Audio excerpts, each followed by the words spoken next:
Hello and welcome to the Fellowship Phase, an Adventures in Middle-earth podcast. I'm Josh and that's Callum. We're going to give you inside information on how to find your own path through Tolkien's world.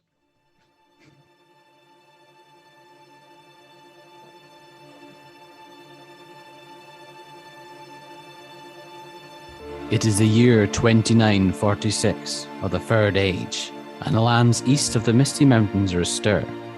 From the cloud-shrouded peaks above the high pass to the spider-infested gloom of the First of Mirkwood.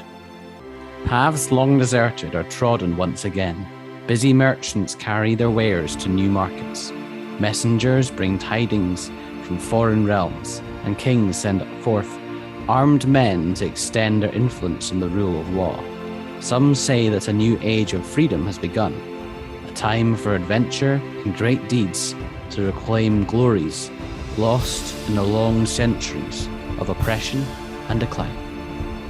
In Adventures in Middle-earth, you take the part of the heroes of Middle-earth. You will travel the land, uncover its secrets, and take part in its unfolding history, encountering its inhabitants and legends.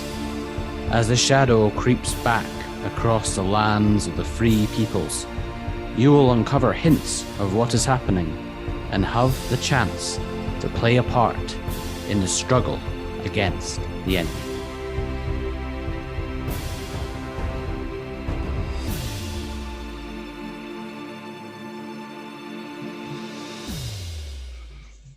Hello, Callum.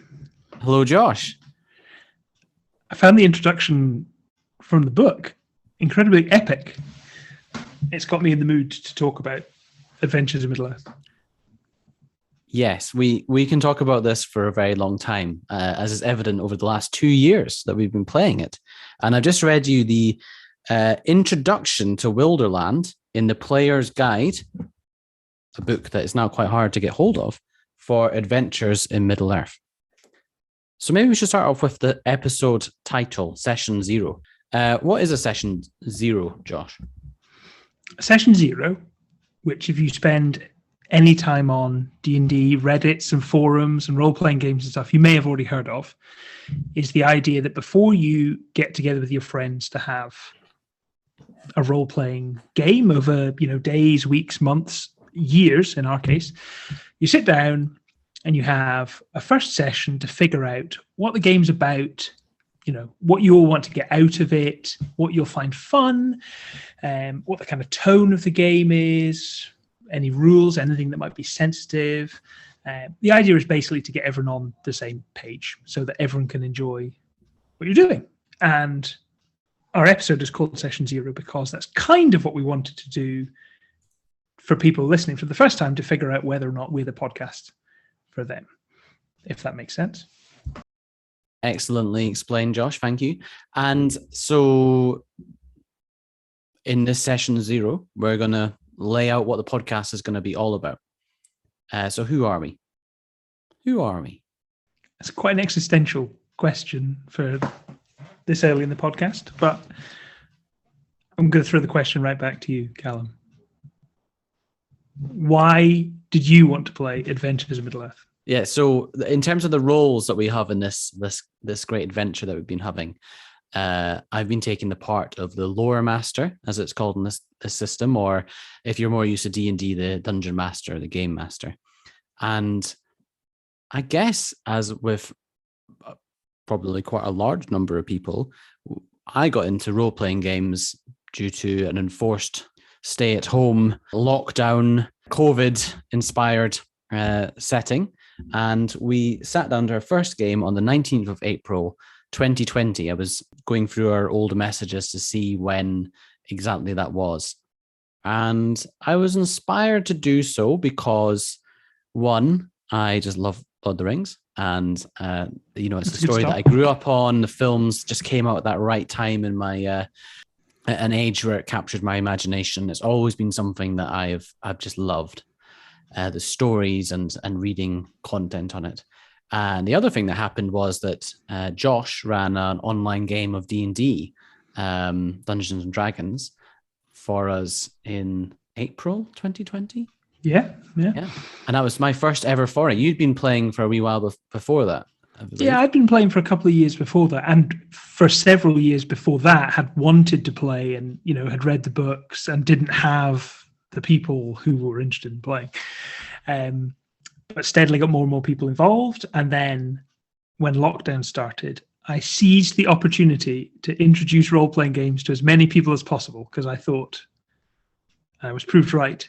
There might be more time to play them over lockdown. And it paid off, because it was the first time, your game is the first time I ever got to play. I had been, a forever DM for years up until that point.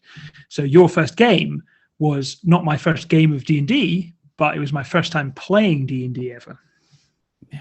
Who we are. So we're two RPG enthusiasts in Scotland who just love this game and system and want to tell you about it. And I guess the idea of the podcast is one for anybody out there that is interested in trying this game, running a game. And so we'll try and give you some insights into our experience of running and playing in this system. And also anybody who's just interested in the game coming over from D&D. So we'll try and avoid major spoilers for the pre-written adventures and modules.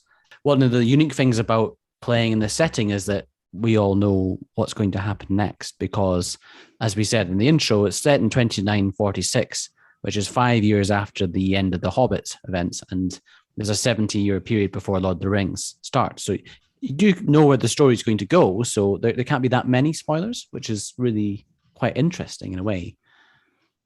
But there is a lot of leeway still. There's a lot of emptiness in that story. There's a lot of room to tell your own story.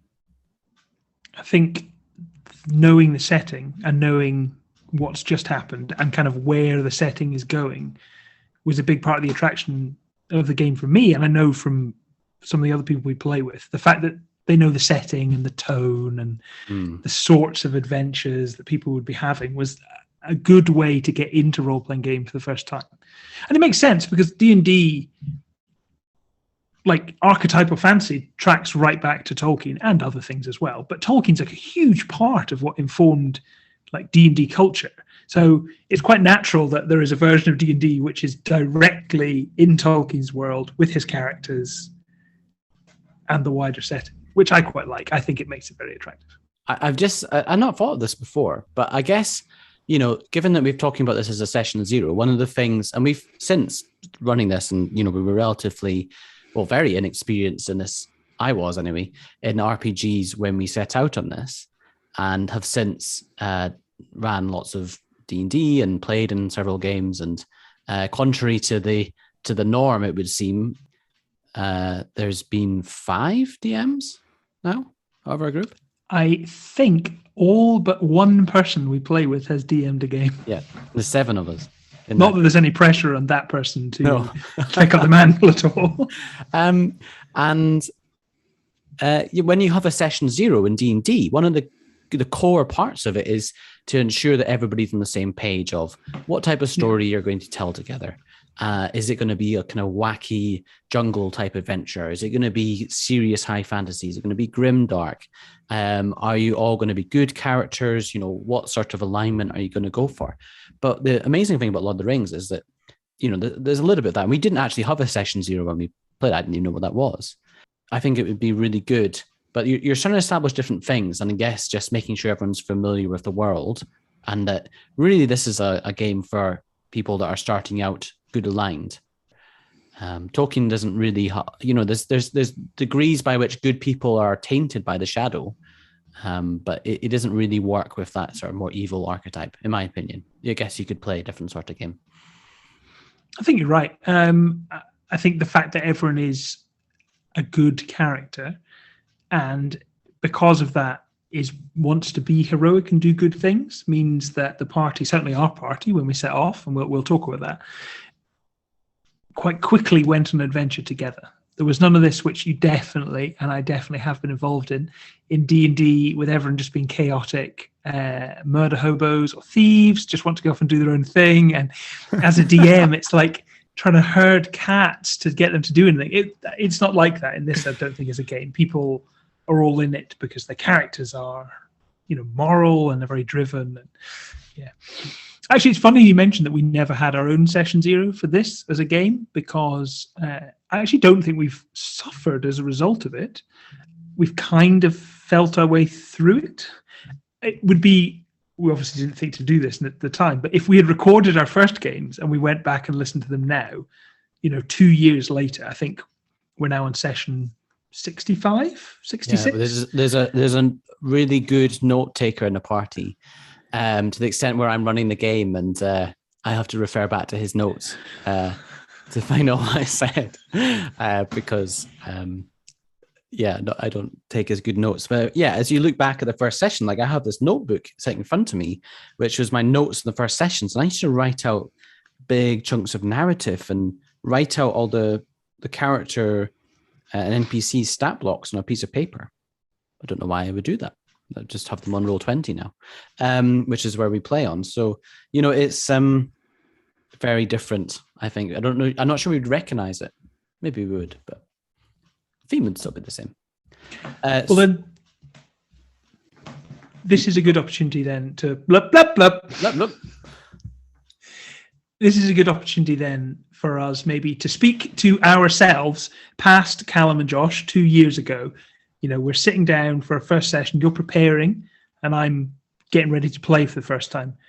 This podcast is kind of our advice, if to anyone, to them, past Callum and Josh. And hopefully that can then be helpful for anyone else who's listening, who's playing for the first time, or wants to brush up on their skills, or maybe learn something a bit different. That's maybe a good way of framing the podcast and what we're doing. That's the page that we're on. And we've called it the Fellowship Phase podcast because unlike in D&D, there are different set parts of the game. So there's adventure phase, which is where you go off and you fight the goblins and you take the journey. And then there's the fellowship phase, which is the period between the excitement, and that can be anywhere from a couple of months up to a couple of years. And there's a lot of different activities that characters can take in that, and it allows the pacing to be slightly different. It doesn't need to be so continuous. And so this podcast is a sort of our fellowship phase away from the game. So yeah, we briefly mentioned that we've been playing for the last 2 years. We've done 65 sessions, mostly probably around somewhere between 3 and 6 hours. At the beginning, when there was very little else to do, we were, I think, at times running maybe even 8 hours. Yeah, they were long. It was like whole day sessions. Yeah, it was brilliant. We've done a lot of things. I don't know if we want to give some a highlight reel of where we've been and what we've done, because there might be some people listening that are experienced in running this game, or perhaps even have more experience than us, which would be really interesting to hear from them. In terms of highlights then, okay. Well, how about characters first? Because we've got kind of a core group of people who play, and then a couple of other people who play infrequently. So the party size is between 4 and 6, yes, along with you as the lore master. Yes. We'll talk about the characters themselves in the next episode, I think, because they deserve their own introduction on who they are and how they got started. But characters have come in and out. Some of them have retired and gone off to do their own things. In terms of highlights, I mean, for me, some of the highlights were we had a huge battle to storm the Dwimmerhorn, which was an abandoned fort in the Vale of Anduin, which we built up to in-game for several weeks. I think for a several-week period. We had a town that we helped establish, which through some diplomatic failings was besieged, and most of the NPCs we knew at the time were involved there. That was a dramatic moment. I'm trying to think what the other big adventure. We've had some huge adventures up to the far north. We've recently been fighting Mount Gundabad, which has been quite an adventure. So tense. So many death saving throws. We've not had a character death is the thing that we're always very surprised at. It's come very close. In fact, our session yesterday, Josh's character rolled a death saving throw, and it was 50-50 if he lived or died. That was the closest I think any of us have ever come. Yes. Yes, there's been a lot of arcs, and we will go into the story. And I think the way we'll lay out each episode is that we'll run you through a short narrative segment lifted from our story, and then use that as a springboard to discuss some of the mechanics and interesting points that we've come across in this game, but also at points compare it to other role-playing games as well. And I guess given that we've titled the session 0, what would your advice be to Josh, the player who's going to play this game, or a player and a lore master actually? We didn't have a session 0. If we were setting out again and we were going to have a session 0, what should people do in it? Okay. Well, I suppose the big one is how much people know of Tolkien and Lord of the Rings, The Hobbit. It doesn't really matter how much they know. I think it's just important to establish that at the beginning. It's likely if it's a group of friends that they'll all have a similar interest in it already. But it would be very possible for a player who has never engaged or encountered Tolkien's work before. I find it hard to imagine such a person or such an existence, but hey-ho, getting up to speed with it would be a start. And the other half of that equation is getting up to speed with the basic rules of Dungeons and Dragons 5th edition, which the game is based on.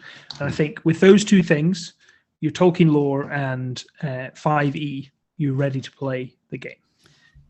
I'd say from my point of view, the biggest difference that I see now when, say, a character retires from the group and someone brings in a new character is having a discussion with that player one-on-one and establishing like their place in the world, what they know, what they don't know. Because with the Tolkien knowledge, so there's one player in our game who has like a huge amount of Tolkien knowledge, and I would say I know quite a lot, and he is just on the next level. And that creates a challenge for him because, when you're role playing, he knows things as a player, and this often happens. You know things as a player, but your character doesn't know, which is, hard to role play. But having that session 0 discussion and saying to the player, where they fit in, and also being like quite happy to involve them in that story building process and tie them into parts of the world. So there's things dripped in. Because I think in D&D, because especially if you're running in a homebrew world, it's much easier to retroactively add stuff in or just add things. You can be quite freeform. So there is some constraints with that character backstory. There's a lot of opportunities as well because there's a lot more to build on. I think that's fair. I think that's a fair way of looking at it. And you're right, that player knowledge versus character knowledge is a big challenge in something like this, because a big part of the fun of playing role-playing games is discovery, is, exploring new places and meeting new characters and unearthing treasure, which can be hard when you, as a player, are very invested in the world and kind of, what's over that hill, like, why that town is called Lake Town, and why. That's a terrible example. That is a terrible example. Why is it called Lake Town? Now I can't think of a better example of why something's called something. Yeah, I'm laughing at you, but I'm also struggling. Sorry, I've broken count. Yes, that is a slight challenge, but I think, to be honest, it's never really been a problem. Usually, how we address it is that, say, the player knows something, they'll ask me, "Does my character know this?" And either I'll just say no, or I might ask what they're proficient in. So I'm thinking about yesterday, there was a question from a character, and I just asked if they were proficient in lore, which is we'll come on to what that is, and they weren't, so they didn't know. Or if they are proficient, then they might get to make a check to see if they know it. Well, sometimes they just know. That's a bit of a judgment call. But I think that's always worked out as a pretty good way of running it. Let's maybe talk about the game a bit more. Then, so you've mentioned D&D. So this, I guess, isn't D&D. Maybe you can explain a bit. I think you've got a better underpinning of the whole system. It is and it isn't. So, Adventures Middle-earth started life as the One Ring RPG, which was by the publishers Cubicle 7, who had the rights to Tolkien RPG. It was very focused around the concept of the journey, which is really big in Tolkien, literally going on a journey as characters and also, metaphysically what that is. So that was what the game was structured around. It was a strong system, but it didn't have particularly wide appeal because it was very niche. So Cubicle 7 ported it using the 5th edition Dungeons and Dragons open game license, which is basically what Wizards of the Coast, who run D&D, have as the kind of the entry level D&D rules, which are free to use. Cubicle 7 converted their game using those rules to make it into a much more accessible game for people who are already playing Dungeons and Dragons, who already know what a D20 is, and they know how to make an ability check, and they know what a saving throw is. So it converted it into that format. There are some differences because Tolkien is a much lower magic world than D&D.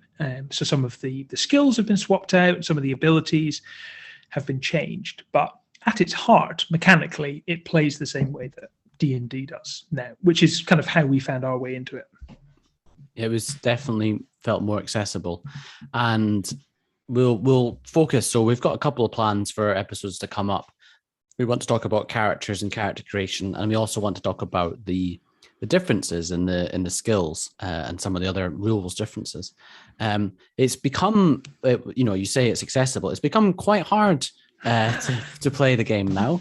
I think we were very fortunate in timing because not long after we got into it, so the game was sort of discontinued a couple of years ago. The rights, I don't know the ins and outs, but the rights were lost. And the hardback cover, the hardback books, which are beautiful, lots of art and lovely maps, and just I'm holding mine up to the camera now that you can't see, but they're really good. So I splashed out and bought basically all the region guides that I could find.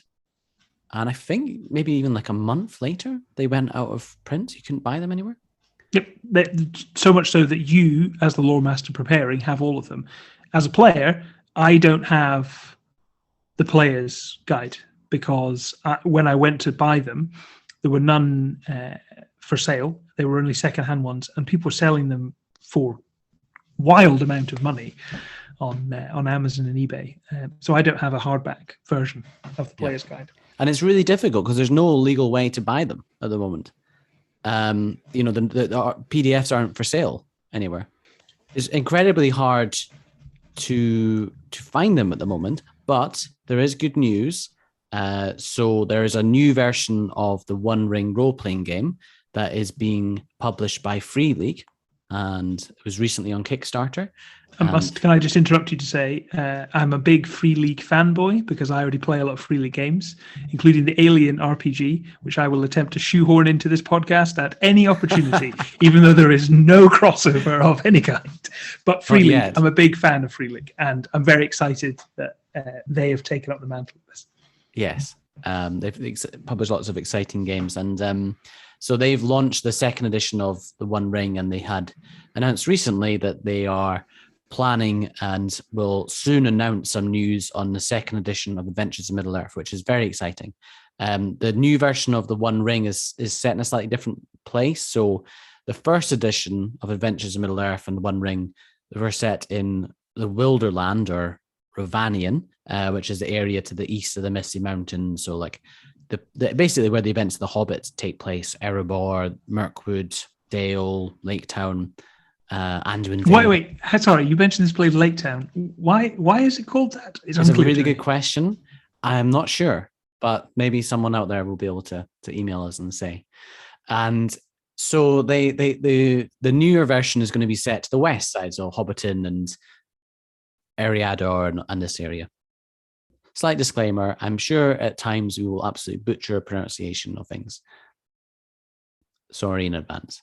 So yes, this is the first edition set in Wilderland, and what's great about that is that there's not really much, I've done a lot of reading around what's available in that area for lore in the game, and there's not a huge amount that's set in stone in the canon, we know some things, but there's a lot of freedom for new stories, which is a really nice, it's a really nice time period between Hobbit and Lord of the Rings. It's familiar to players, but there's room and freedom to expand on it. But that's the game. Okay, we've covered quite a lot there, informing past Josh and past Callum. We've covered a bit about how we got started with Adventures Middle-earth, how the system came into being, and also what Session Zero is. Sounds about right, doesn't it? Sounds about right.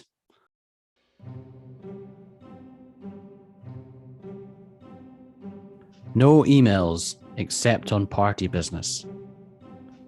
And comment suggestions and questions to thefellowshipphase@gmail.com. The long year turns to its close. Much we have accomplished these last seasons. Our fellowship disbands, but is not broken, and we will return on the next episode of The Fellowship Phase.